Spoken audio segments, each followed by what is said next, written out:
Hey homeschool friends, welcome back to the channel. Welcome to a video where I get to chat all about Sonlight and Overwhelm. So as most of you know, I have been using Sonlight for like almost 3 years now, and I love it, but that does not mean that there have not been times when I have felt overwhelmed. And in this video, I'm going to give you those examples. I'm going to share those stories with you, as well as share a bit about how I worked through it, some maybe tips and tricks that you might be able to use if you find yourself in a similar boat. But honestly, I would say any of these tips would be useful for any curriculum, especially lit-based curriculum. But as for you Sonlighters, I do have some tips, and hopefully they will help you, especially as you're getting kind of the homeschool year started. So stay tuned.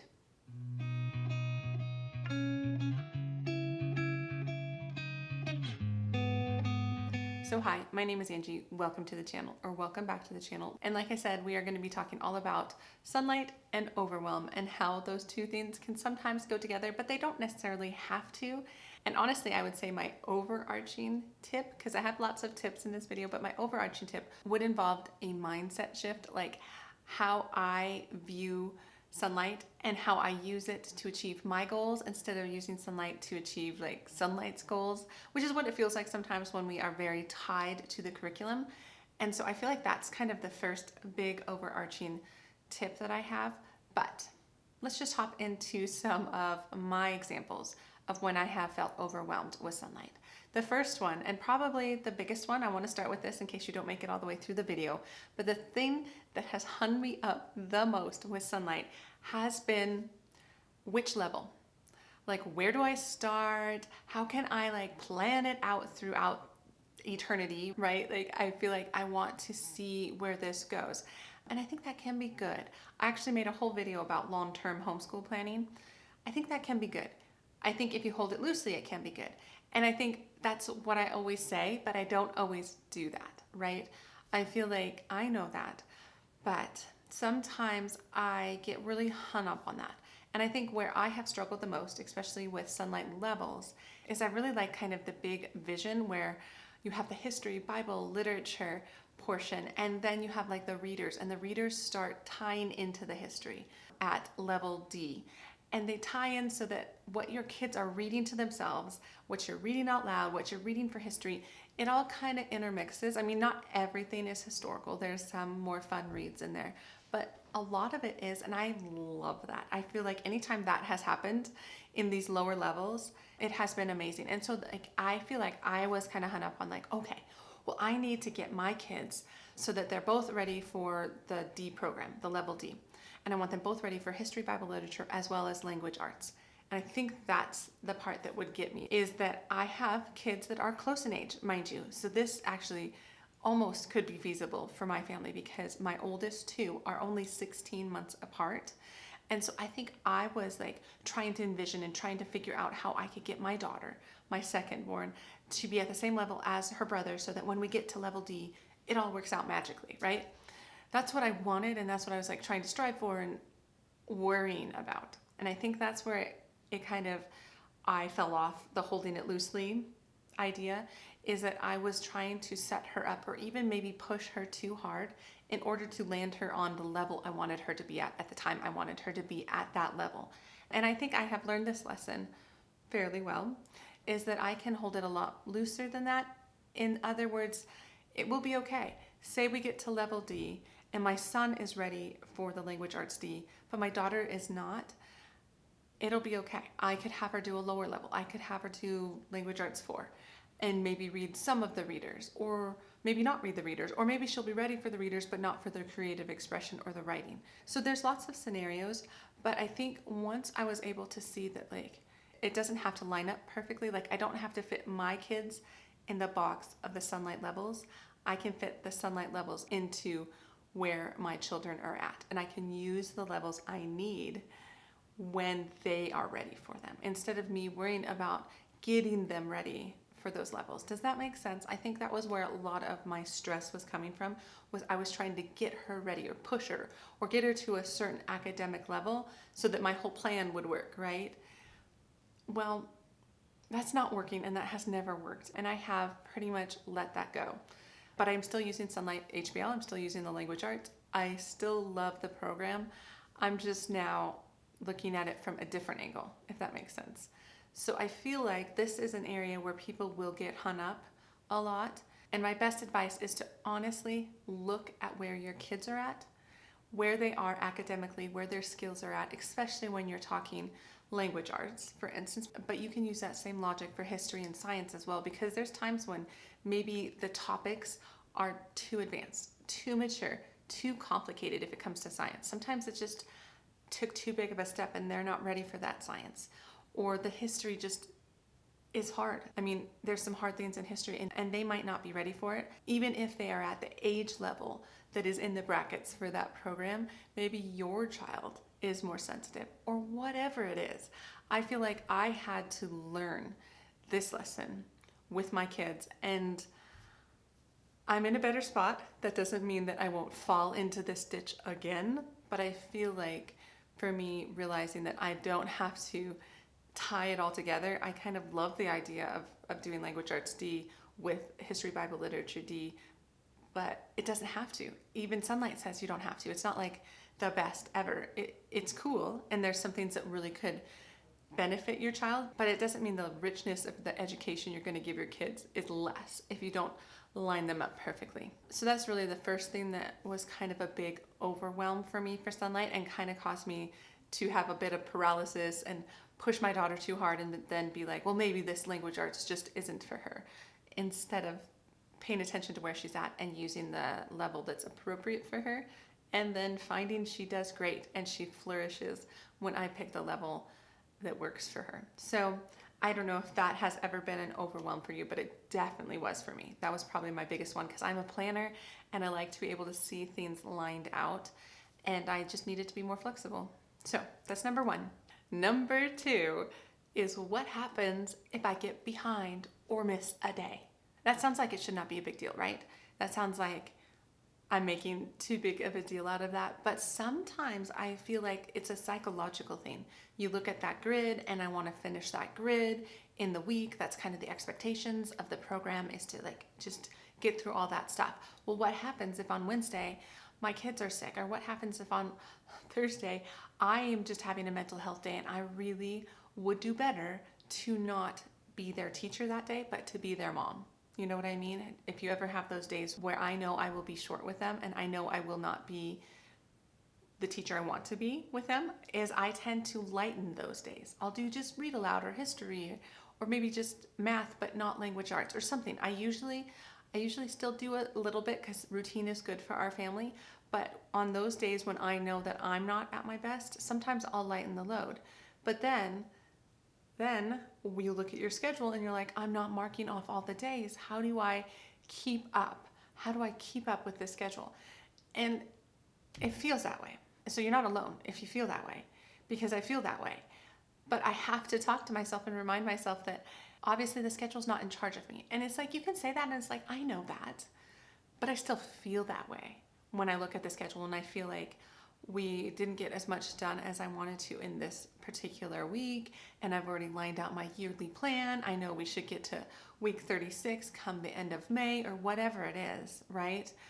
I feel like to be able to give yourself grace in those days, to be able to see that it'll be okay, you can push it off a day or you can double up another day. I think what helps me with this idea of missing a day, of the like panic when I feel like, oh my gosh, we're not getting it all done, is to have some strategies, is to have some ideas of how am I going to get this work done. There's always, the first thing is you can just move it to the next week and then you would be off on weeks, and that is not a big deal. I do that often. And sometimes I'll keep off on weeks for a little bit because we're going through kind of a busy couple weeks, but then we'll come to like another week which is lighter, and then on that week I'll double it up and I'll catch back up, for instance. Does that make sense? And so it's the ability to hold kind of the schedule as is and kind of move things around. There has been years, like when my twins were younger, so when all of my kids were younger, where I just moved it. I just did the next day. Even if like we were getting off, I would just keep going longer. And we tend to start school earlier in the year for the reason of this kind of stuff, is we get off sometimes, or we get sick, or I need a break. Whatever it is, I start early for that reason, but I also do have some strategies. Like, I'm okay doing school in off hours. And I think this is an interesting idea to some people. It just feels like you shouldn't have to. You shouldn't do that. But like, we're already homeschooling, which is already an unconventional approach to education, right? And public school students will have homework. And so realizing that that opens up evenings or weekends. Now, mind you, not every evening, not every weekend should you do this, or you will burn yourself out. But it's like the idea that, okay, well, we were not able to get to all of our work today, and even within the day. So I'll do this too. So this is another tip, is if we're in a day where I know things are going long or things have gotten pushed and we're not going to get to everything, the main thing I will leave out or leave for later is our read aloud, because we always read at night. That's just a habit, that's a tradition in my family. And most of the time we're not reading school books, but we can. And I like the fact that that option is there. And so that's the ability to leave some of the stuff for evening. Another one is occasionally I will do school Saturdays. Is like, for instance, if I have a lot of doctor's appointments, or there's some really cool field trips that we've done, or there's something that we're doing through our enrichment school that's just taking days out of our schedule, and we're just not making progress on kind of our normal stuff that we need to get done, is then I will make a Saturday school day. Typically, I don't do a full day school. I'll pick some stuff. Like, I will try and do some of the Sonlight, most of the Sonlight, because I feel like that's what my kids love the most, is the reading. And then I'll pick language arts or math. Or sometimes I will just do skills subjects if we are getting behind on skill subjects, but we're doing okay with our Sonlight subjects, or vice versa. So if we're managing to always do math but never get to history, then I can push that to a school Saturday. I try not to do more than one of those a month, but sometimes that'll help us kind of catch back up, because we don't have a flexible Friday because we have enrichment school, which I've talked about on this channel. I love it. It's a wonderful opportunity for my kids. I have a video, I'll link it above. But we don't have a Friday, and we do pick the 4-day Sonlight schedule. And so if, say for instance, you didn't have a co-op or didn't have an enrichment school, and you pick the 4-day schedule, that would work really well too, because then anything that is left over, you can kind of pick up on Friday and always stay on schedule. So that's another approach to the overwhelm of like, I'm getting behind, I'm not getting everything done, because then it just feels heavy, and you lose the beauty of Sonlight. And the beauty of Sonlight for me is the discussions, is that white space, that ability to take a moment and chat with my son about something that maybe he's interested in, whether it comes from history or like the Window on the World book. We've had some really interesting conversations about different people groups, different religions, and things like that, that I don't want to miss those conversations. That's why I picked Sonlight, right? That is one of the big draws for me. So to have those extra strategies in the back of my mind allows me to have those longer conversations. Then I don't feel so like tied to the clock, even though I'm not really tied to the clock. It's just like I'm tied to checking the boxes, I guess is a better way to put that. And so, yes, I hope that makes sense. But that's sometimes an overwhelm of mine, is it's too much. It's too many things. Not really. It's just how I view it. And do I have strategies for the times things get off track? Because they will get off track. And so I feel like I've learned over the last couple of years to plan for this. Plan for when you get behind. If you have thought about it, like at the beginning of school, like what's my plan, then it doesn't feel so big. And to kind of segue with this, I'm going to kind of tie this into this point, is I did mention this when I was talking about my yearly planning, is this year I decided to plan for overwhelm, is to plan for like the times when things get hard, or we have an emergency, or there's a big sickness, or we're moving, or just something. We have done so many things over the last couple of years. There hasn't just been a normal school year. That's just not how my family operates. And so at the beginning of the school year, I picked the books in our HBLC. That's what we're at. I picked the literature books that we could skip if we needed to skip, that would be really good summer readers. I just picked them out. And so if we start to feel that pressure, I will just take out a lit book and I will read it during the summer. And that's something I've already decided upon, so I don't feel guilty about it, right? Because sometimes in those moments, I will feel guilty that I'm not doing enough. I'm doing it badly, right? But if I've already thought about it, I've already decided that book is an optional book, if you will, I don't feel that pressure. So that's another thing I want to mention that I do to help with the like, I feel behind overwhelm. And then I'd say the last overwhelm it kind of ties into the second one, but I have often felt like I can't get it all done.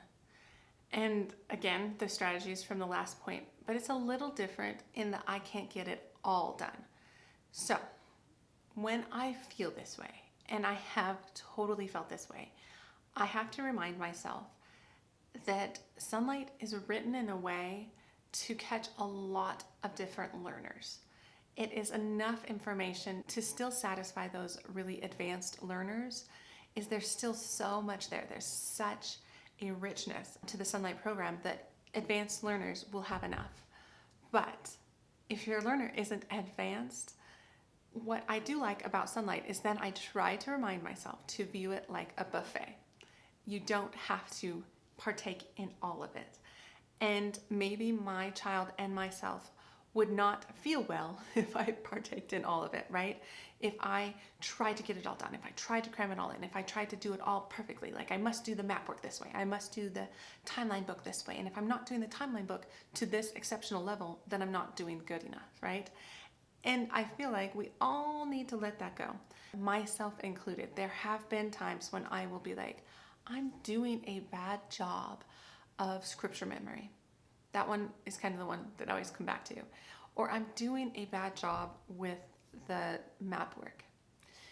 That's another one that kind of falls off sometimes for us. Or even science experiments, which I feel like will resonate with a lot of you. All these things, if you say those things to yourself, or if you feel those things, you're really doing a disservice to yourself, because that's not true. It's really the ability to look at the breadth of the richness of the Sonlight program and pick and choose to see which ones you're going to focus on this year, because every year is different. So some years I might really dive into like the timeline book and really immersing my kids in that and helping them see those connections. Other years it might be the map work. And like, for example, this year we're doing the geography songs because we're doing HBLC. And so we're really kind of diving into the maps and the countries and all of that. And so we're not doing as good a job with our timeline figures. I mean, we're doing it. We always do it.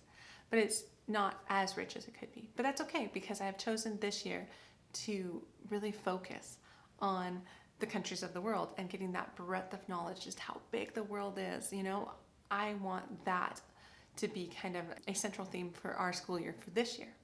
So that's just an example of like, if you hold yourself to the standard of I can't do it all, and then you do it all kind of halfway and badly, then that's not good either, right?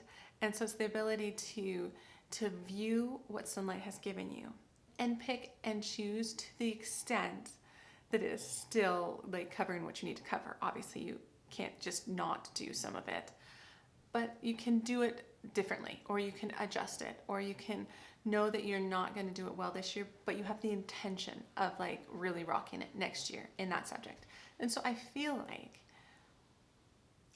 that should be an encouragement, because we have all been there where we look sometimes at that guide and feel the weightiness of it instead of the excitement of it.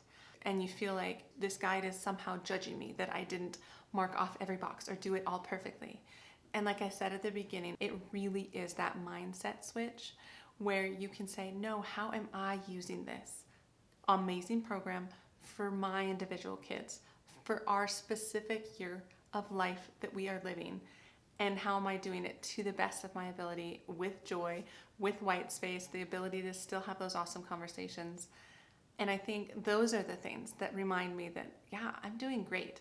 And yes, that can overwhelm me, but it doesn't have to, and I don't have to let it.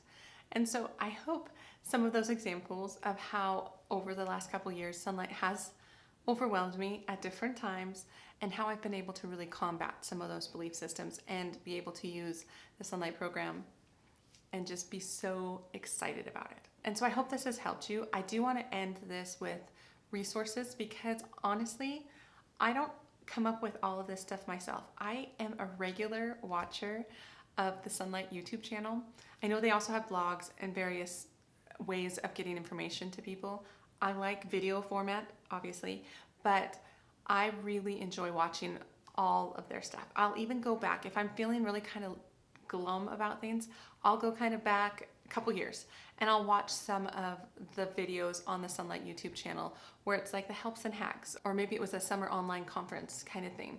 And I'll watch that and I'll get the encouragement and I'll get a lot of these ideas. So if you're also kind of lacking ideas, a lot of times those Sonlight mentors are really good. Another thing you can do is call the advisor line. I've done it a number of times. It's really helpful, especially when it comes to that question of like, what level should I use? They're very good at helping with that. So there's good resources. And so I hope this was encouraging to you to know that Sonlight doesn't have to be overwhelming. I feel like that's a common thing people say, but it's not true. That's not how I feel about it. There's times I have, but overall, that is not even kind of how I feel about the program. I'm so very thankful I found it. So yes, that's it. That's all I have. That's all I have to say. I hope it was a fun video to watch, encouraging, all the things. If it was, please give it a thumbs up. Subscribe to the channel if you want to. But otherwise, guys, I will see you in the next homeschool video. All right, take care. Bye.